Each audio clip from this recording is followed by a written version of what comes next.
យើងដែរចាប់អារម្មណ៍រឿងមួយដែលចម្លែកអត់ពេលខ្លះយើងចំណាយពេលនិយាយបកស្រាយហោហែជឿថាអ្វីដែលយើងកំពុងតែនិយាយនេះវាមានសារៈសំខាន់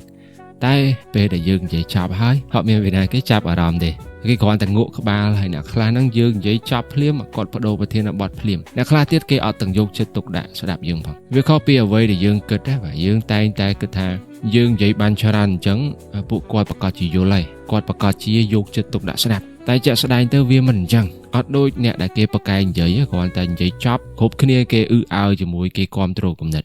ដែលឆ្ងល់ទេសម្ដីរបស់យើងវាអត់ន័យហ្មងឬក៏មិនបាទដល់ថ្នាក់តែគេគ្រប់គ្នានេះគេអត់ចង់ស្ដាប់បញ្ហានៅត្រង់ថាពួកយើងយល់ខុសយើងគិតថាទឹកមាត់ប្រៃឬក៏សាបនេះវាសំខាន់ពឹងផ្អែកទៅលើការនិយាយឲ្យមាន confidence ចង់ឲ្យគេស្ដាប់និយាយឲ្យមាន confidence ជាងនេះស្រែកឲ្យខ្លាំងជាងនេះឬក៏និយាយឲ្យលយជាងនេះពួកម៉ាក់ខ្ញុំមួយឬឲ្យតែវាឡើងធ្វើ presentation ដល់គេបិទទៅជីអីពួកវាសេកខ្លាំងប៉ុន្តែតាមអ្វីដែលលោក Julian Treasure អ្នកជំនាញផ្នែកទំនាក់ទំនងគាត់បានបញ្យល់នៅក្នុងវីដេអូមួយរបស់ TED Talk វាមិនចឹងទេបញ្ហាដែលគេមិនយកចិត្តទុកដាក់ក្នុងការស្ដាប់ជាទូទៅមិនពាក់ព័ន្ធនឹងអត្ថន័យនៃអ្វីដែលយើងកំពុងតែនិយាយទេប៉ុន្តែវាពាក់ព័ន្ធជាមួយនឹងរបៀបនៃការនិយាយរបស់យើងអញ្ចឹងថ្ងៃនេះខ្ញុំនឹងប្រើប្រាស់នៅបបេមាត់ដ៏ស្រស់ស្អាតរបស់ខ្ញុំបញ្ចេញនៅសំឡេងដ៏ពីរោះទៅបកស្រាយវីដេអូមួយរបស់ TED Talk បាទអ្នកមើលច្រើនដែរ50លាន How to speak so that people want to listen Julian Treasure សង្ឃឹមថាក្រោយចប់វីដេអូនេះអ្នកទាំងអស់គ្នាអាចយល់ដឹងពីមូលហេតុថាថីបានជានិយាយទៅគេមិនចង់ប្រឡាក់ប្រឡុកមាត់ជាមួយហើយសំខាន់បំផុតនោះសង្ឃឹមថាក្រោយមើលវីដេអូនេះចប់ទឹកមាត់របស់អ្នកទាំងអស់គ្នាវាប្រៃជាងមុនមុនពេលដែលយើងនិយាយពីរឿងថាធ្វើម៉េចបានមនុស្សលោកនេះគេចង់ស្ដាប់សម្ដីរបស់យើងហើយយើងគួរតែដឹងសិនថាថៃបានជាគេនេះមិនចង់និយាយជាមួយនឹងយើងស្ដាប់ទៅដូចវល់អញ្ចឹងទេនៅក្នុងវីដេអូលោក Julian Treasure បាននិយាយពីទម្លាប់7ដែលមិនល្អសម្រាប់ការប្រស័យតាក់ទងគាត់ហៅវាថា Seven Deadly Sins of Speaking បាបទាំង7នៃការនិយាយហើយភាគច្រើនពួកយើងធ្វើវាដោយអចេតនាក៏មានដែរទម្លាប់ទី1 Gossip នៅខ្មែរយើងគេហៅថាស៊ីត្រាវជាទូទៅតែអារឿងនិយាយដើមគេនេះបាទម្ដងគេម្ដងយើងនៅជាមួយយើងនិយាយដើមគេនៅជាមួយគេនិយាយដើមយើងចំពោះយើងក៏វាដូចគ្នាដែរបើថ្ងៃនេះយើងនិយាយដើមអ្នកណាម្នាក់ថ្ងៃក្រោយយើងក៏នឹងនិយាយដើមអ្នកដែលអង្គុយស្ដាប់យើងនឹងដែរអញ្ចឹងវាធ្វើឲ្យទំនុកចិត្តគ្នានឹងគ្នានោះវាអត់មានអញ្ចឹងគេអត់ចូលចិត្តអង្គុយនិយាយជាមួយទេបើសិនជាយើងជាមនុស្សដែលស៊ីត្រាវទម្លាប់ទី2 Judging វាតម្លៃមនុស្សសុទ្ធតែទង្វើនាំភ្លេចសម័យថាអ្នកទាំងអស់គ្នាទៅអង្គុយនិយាយជាមួយមនុស្សម្នាក់ចូលចិត្តថាអ្នកនេះត្រូវអ្នកនោះខុសពួកអញទេវតាពួកវាបិសាចសួរថាយើងហ៊ានបង្ហាញមតិរបស់យើងឲ្យពួកគាត់ស្ដាប់ដែរមិនមែនយើងខ្លាចគាត់ទេតែយើងអត់ចង់និយាយជាមួយមនុស្សបែបហ្នឹងហើយនិយាយទៅដឹងតែវាតម្លៃយើងហើយបាទឯងខុសអញ្ចេះឯងខុសអញ្ចោះគេអត់ចង់និយាយជាមួយមនុស្សបែបហ្នឹងទេទម្លាប់ទី3 Negativity អវិជ្ជមានបើមនុស្សខ្លះអវិជ្ជមានហ្មងគាត់គិតចេញមកតែពីរឿងអត់ល្អឧទាហរណ៍កំពុងតែអង្គុយនិយាយគ្នាសប្បាយរឿងដើរលេងដល់ម្ចាស់ក្សត្រីនៃភាពអវិជ្ជមានគាត់លូកមាត់ចូលមកគាត់និយាយថានិយាយគ្នាហើយស្អែកអត់មានអ្នកណាទេដែរអត់មានកន្លែងដេកគេគ្រប់គ្នាកំពុងតែស្វះដៃស្វះជើងរកកន្លែងដេកដល់ម្ចាស់ក្សត្រីនៃភាពអវិជ្ជមានហូបផ្ទះអត់បានស្អែកនឹងអត់បានទៅហើយOh my god so respect កុំសូវអវិជ្ជមានពេកអត់មានអ្នកណាគេចូលចិត្តនៅក្បែរមនុស្សអវិជ្ជមានទេបន្តមកទៀតទម្លាប់ទី4ទម្លាប់រអ៊ូបាទ complaining អានេះដូចគ្នាដែរគ្រាន់តែបើកច្បែកមាត់មកគេរត់ចោលអស់បាត់ហើយអត់មានអ្នកណាគេចង់អង្គុយស្ដាប់យើងរអ៊ូដដែលបើមានរឿងស្ងាត់ដោះស្រាយទៅកុំរបៀបអង្គុយរអ៊ូពិបាកអត់មានធ្វើអីសោះទម្លាប់ទី5 excuse ដោះសារ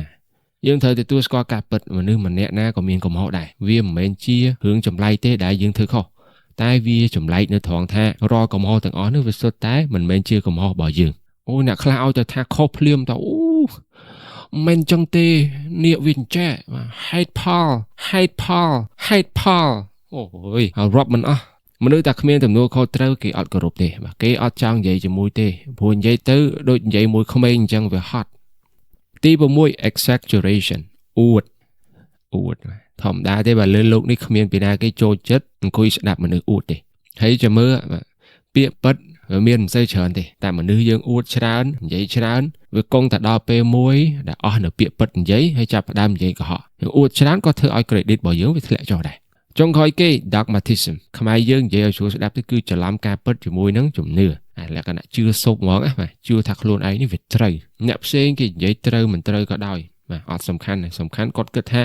មានតែចម្លើយរបស់គាត់ទេដែលត្រូវពិតប្រាកដបាទអ្នកខ្លះអត់ស្រាវជ្រាវទេមកគិតថាត្រូវ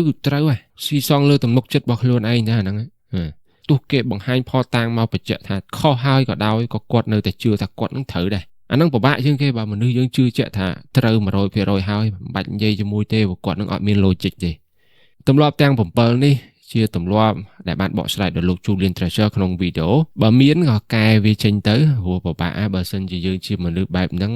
គេមិនចង់និយាយរោគគឺវាត្រូវហើយសំណួរបន្ទាប់សួរថាបើទម្លាប់អាក្រក់7នេះវាធ្វើឲ្យគេមិនចង់ជលុកមាត់ជាមួយយើងហើយយើងកែវាហើយតើមានអ្វីអាចជួយឲ្យការនិយាយរបស់យើងនេះវាស៊ីអារម្មណ៍តាក់ចិត្តអ្នកស្ដាប់បាទ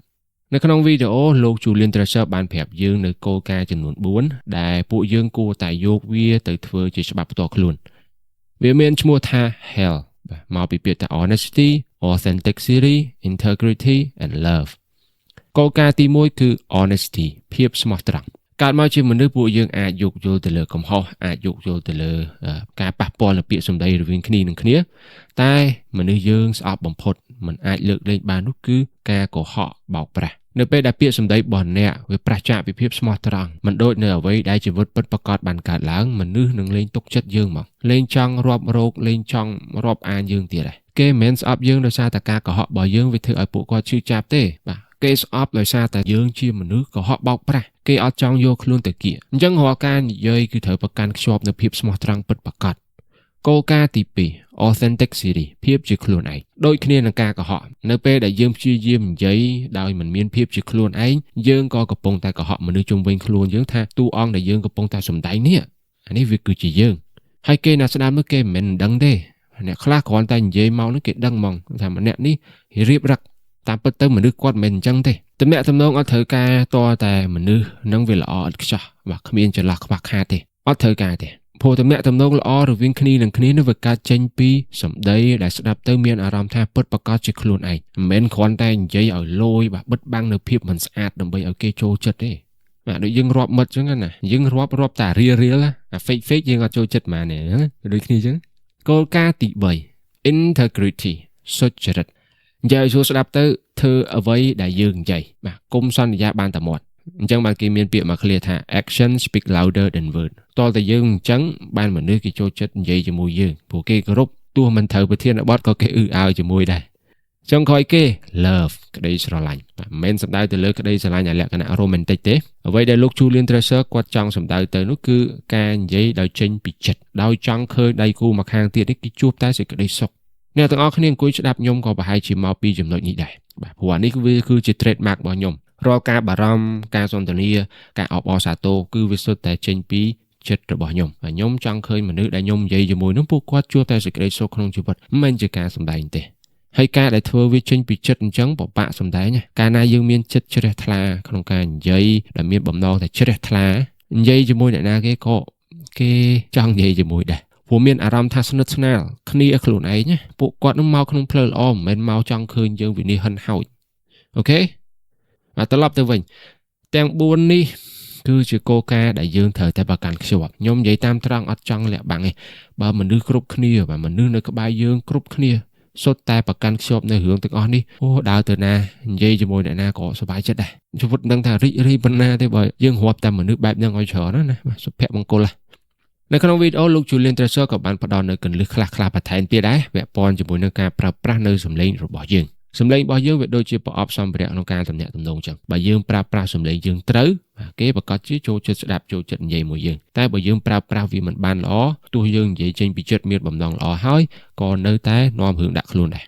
ប៉ុន្តែត្រង់ចំណុចនេះពួកយើងសូមមិនស៊ីជម្រៅទេដោយសារតែយើងមិនមែនជាអ្នកឯកទេសផ្នែកសំឡេងហើយនៅក្នុងវីដេអូលោក Julian Treasure ក៏គាត់មិនបានជាស៊ីជម្រៅអីខ្លាំងដែរលោក Julian Treasure បានប្រាប់ឲ្យយើងវឹកហាត់នៅការប្រើប្រាស់សំឡេងទាំង6នេះទី1 register ខ្មែរយើងនិយាយឲ្យស្រួលស្ដាប់ទៅគឺប្រភពសំឡេងចេញពីទ្រូងចេញពីកនិងចុងច្រមុះនៅលើក្បាលរបស់យើងសម្រាប់រឿងសាច់ការគេចូលចិត្តស្ដាប់មនុស្សដែលនិយាយសំឡេងធ្ងន់ចេញពីពោះចេញពីទ្រូងស្ដាប់សំឡេងខ្ញុំលយអាហ្នឹងចេញពីពោះអំណាចហ្មងទី2 timbre អានេះពិបាកបកស្រាយបន្តិចប៉ុន្តែវាជារបៀបដែលយើងនិយាយចេញមកមនុស្សយើងចូលចិត្តស្ដាប់សំឡេងដែលមានរសជាតិលក្ខណៈ smooth មកកក់ក្ដៅ បាទវាគួបផ្សំគ្នាជាមួយនឹងរឿងជាច្រើនអញ្ចឹងវាពិបាកក្នុងការបកស្រាយតែបើអ្នកទាំងអស់គ្នាចង់រៀននិយាយឲ្យព្រោះហើយអ្នកទាំងអស់គ្នាអាចស្រាវជ្រាវខ្លួនឯងបន្ថែម